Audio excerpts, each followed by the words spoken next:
네, 오늘 롯데제과가 롯데푸드를 흡수 합병하기로 최종 결정했죠. 자세한 사안 유통산업부 박승환 기자와 함께 살펴보도록 하겠습니다. 박 기자, 오늘 주총 있었는데 전반적인 분위기 어땠습니까? 네, 오늘 임시주총은 오전 10시에 서울 영등포구 롯데제과 사옥에서 열렸습니다. 네. 합병계약서 승인권은 첫 번째 의안으로 표결에 붙여져 무리 없이 통과됐는데요. 진행은 롯데제과의 수장이자 롯데그룹의 식품사업을 총괄하는 이영구 대표이사가 맡았습니다. 네. 이 대표는 1987년 롯데칠성음료에 입사해 2017년 음료사업부 대표까지 지낸 정통 롯데맨입니다.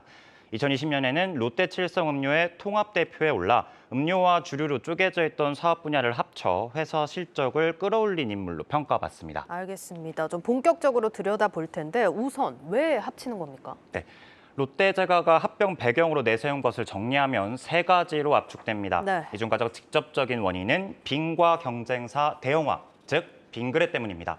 빈그레는 2020년 10월 혜태 아이스크림을 1,325억 원에 사들였는데요.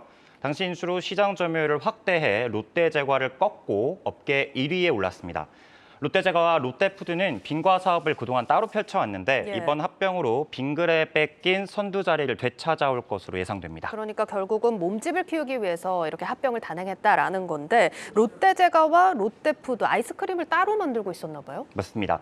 월드콘이나 설레임, 옥동자는 롯데제과의 브랜드고요. 예. 아만나, 돼지밥, 거부갈 등은 롯데푸드가 만듭니다. 네. 빙그레는 투게더, 혜태는 브라보콘이 대표 상품인데요. 아이스크림은 모양에 따라서 크게 막대 모양의 바형, 떠먹는 방식의 호명, 꽃갈 모양의 콘형 등으로 나뉩니다. 각자의 기계 설비에 맞춰서 공장을 통합하고 한두 곳 정도는 정리해서 불필요한 생산 라인은 걷어낸다는 계획입니다. 인터뷰 확인하시죠.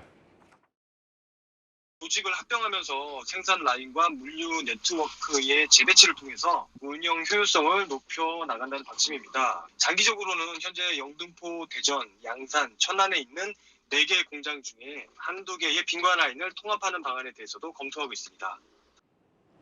장기적으로는 HMR 사업을 키워 글로벌 식품 기업으로 거듭나겠다는 청사진도 내놨습니다. 네, 그러니까 종합식품 회사가 목표다라는 건 그동안은 그렇지 못했다라는 얘기로 좀 해석을 해볼 수 있을 것 같은데 롯데제과는 그럼 어떤 기업이었습니까? 네, 롯데제과는 신격호 창업주가 1967년 자본금 3천만 원으로 만든 회사입니다. 재계 5위인 롯데그룹의 뿌리이자 전체 계열사의 맏형격이라고 할 수 있죠. 네. 전체 매출에서 빈과가 차지하는 비중은 37.4%고요. 빼빼로로 알려진 비스킷 사업이나 껌, 초콜릿 등 분야가 있습니다. 최근 제과 사업은 주요 소비층인 어린이 인구가 급감하고 다양한 먹거리가 늘어나면서 과자 자체에 대한 인기도 줄었는데요. 예. 그래서 성장세가 꺾인 지 오래입니다. 과제에 치우친 사업 구조 때문에 롯데제과는 최근 연매출 역시 2조 원 초반에 머무르는 상황입니다. CJ제일제당이 설탕에서 출발했지만 비비고에 힘입어 세계적 브랜드로 나아가고 일찌감치 바이오 사업에 뛰어들면서 진화를 거듭한 것과는 대조적이죠.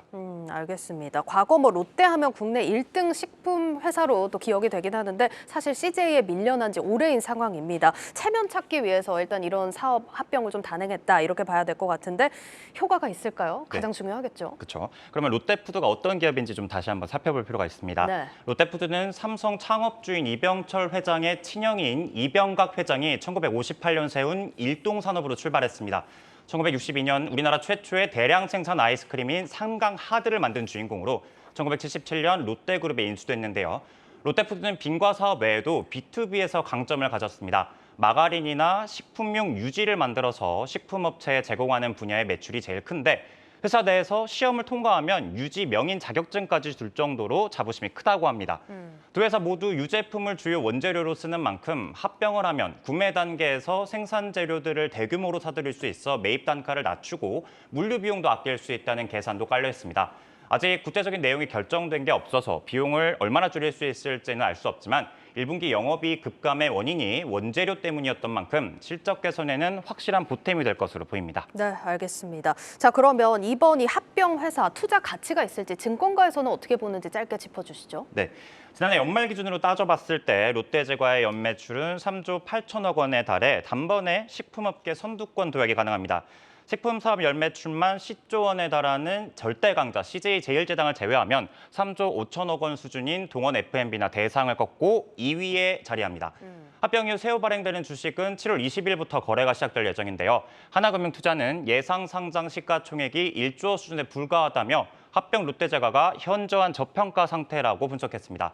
오늘 종가 기준 CJ제당의 시가총액은 6조 원 수준인데요. 합병 롯데제과의 매출이 CJ 제일제당의 40%에 달하고 퍼가 9.96배인 점에서 나온 판단으로 풀이됩니다. 다만 앞서 짚어본 대로 국내 사업 환경이 쉽지 않은 상황인데다 아직 구체적인 결합부 비전이 나오지 않은 만큼 물리적 통합을 넘어 화학적 결합을 이뤄낼 수 있을지는 과제로 꼽힙니다. 네, 여기까지 듣겠습니다. 유통산업부 박승환 기자였습니다.